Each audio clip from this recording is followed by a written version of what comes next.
مرحبا بكم في قناتنا. في فيديو النهاردة هنتكلم عن الصيام المتقطع، النظام الغذائي اللي بقى مشهور جدا لفوائده الصحية وفقدان الوزن. قبل ما نبدأ، لو حابب تعرف أكتر عن نصائح التغذية والصحة، لا تنسى الاشتراك في القناة وتفعيل الجرس. الصيام المتقطع هو نظام بيقسم اليوم بين فترات أكل وفترات صيام. مثال شائع هو صيام 16 ساعة وتناول الطعام خلال 8 ساعات فقط. الغرض منه مش تحديد نوع الطعام بالأساس، لكن التحكم في الوقت اللي بتاكل فيه الجسم. الصيام المتقطع له فوائد كبيرة، منها فقدان الوزن وحرق الدهون بشكل أسرع، تحسين مستوى السكر في الدم وتقليل مقاومة الأنسولين، تحسين صحة القلب وتقليل الالتهابات، زيادة التركيز والطاقة الذهنية خلال اليوم.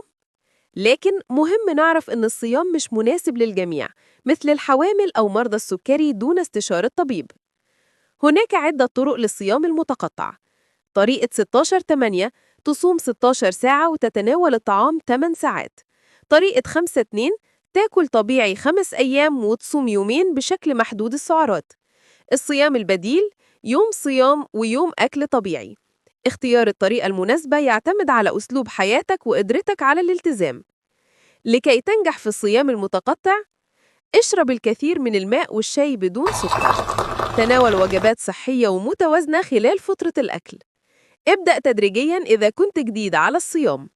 استمع لجسمك ولا تجبر نفسك إذا شعرت بالدوخة أو التعب.